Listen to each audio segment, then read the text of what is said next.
వార్తావాణికి స్వాగతం. ఈ కథనాన్ని మీకు అందిస్తున్నది మణి శర్మ. భారతదేశంలోనే నెంబర్ 1 డైరెక్టర్ ఎస్ఎస్ రాజమౌళి ప్రస్తుతం మహేష్ బాబు సినిమా పనుల్లో బిజీగా ఉన్నారు.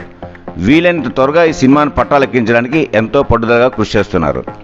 కానీ ఈ గ్యాప్లో స్టార్ క్రికెటర్ డేవిడ్ వార్నర్ కూడా దర్శకత్వం వహించారు. అయితే నిజంగా కాదండోయ్, క్రెడ్ యార్డ్లో డేవిడ్ వార్నర్ హీరోగా సినిమాను తెరకెక్కించడానికి రాజమౌళి ఎన్ని కష్టాలు పడ్డారో ఫన్నీగా చూపించారు. డేవిడ్ గారు, can I get a discount on your match tickets? Roger, sir. If you have Cred UPI, you get cash back. And if I have normal UPI? You'll have to do me a favor for a discount.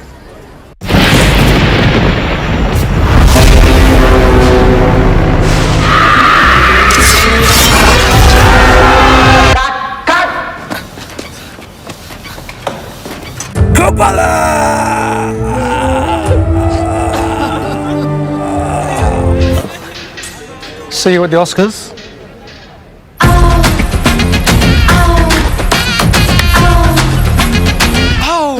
Hey Roger, is it RRR or I'm alright. Sad fruits. Cut! Can I get a kangaroo instead? I'll just upgrade to Cred UPI. ఈ యాడ్కు నెటిజన్ల నుంచి super positive response వస్తుంది. Add చాలా హిలేరియస్గా ఉందని కొందరు అభిప్రాయపడుతున్నారు. David Warner Tollywood హీరోగా settle అయిపోవచ్చని ఆయన fans comment చేస్తున్నారు. మహేష్ బాబు రాజమౌళి కాంబినేషన్లో తెరకెక్కుతున్న సినిమా కోసం ప్రపంచం మొత్తం ఎదురు చూస్తుంది. 2024 ద్వితీయార్థంలో సినిమా సెట్స్కి వెళ్తుందని అంచనా. ఈ సినిమా ఓపెనింగ్ కూడా చాలా గ్రాండ్గా జరగనుందని తెలుస్తోంది. బాలీవుడ్, హాలీవుడ్కి చెందిన స్టార్ నటులు ఈ సినిమాలో నటించనున్నారని వార్తలు వస్తున్నాయి. మార్వెల్ అవెంజర్ను థోర్ పాత్రలో నటించిన క్రిస్ హెమ్స్వర్త్, నిక్ ఫ్యూరీ పాత్రలో నటించిన శామ్యూల్ ఎల్ జాక్సన్ కూడా సినిమాలు నటించున్నారని తెలుస్తోంది.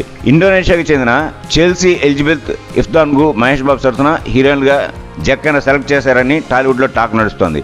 ఈ రూమర్స్ అన్నింటికీ చెక్ పోడాలంటే జక్కన తన మార్క్ ప్రెస్ మీట్ పెట్టాల్సిందే. సినిమాలో డీటెయిల్స్ అన్ని రివీల్ చేయాల్సిందే. సినిమా ఓపెనింగ్ సమయంలోనే ప్రెస్ మీట్ పెట్టి కథ చెప్పి ఎటువంటి కన్ఫ్యూజన్ లేకుండా చేయడం రాజమౌళి స్పెషాలిటీ. ఇక్కడతో ఈ కథనం సమాప్తం. మా ఈ వీడియో మీకు నచ్చినట్టయితే మరిన్ని అప్డేట్స్ కోసం లైక్ చేయండి, షేర్ చేయండి, సబ్స్క్రైబ్ చేయండి.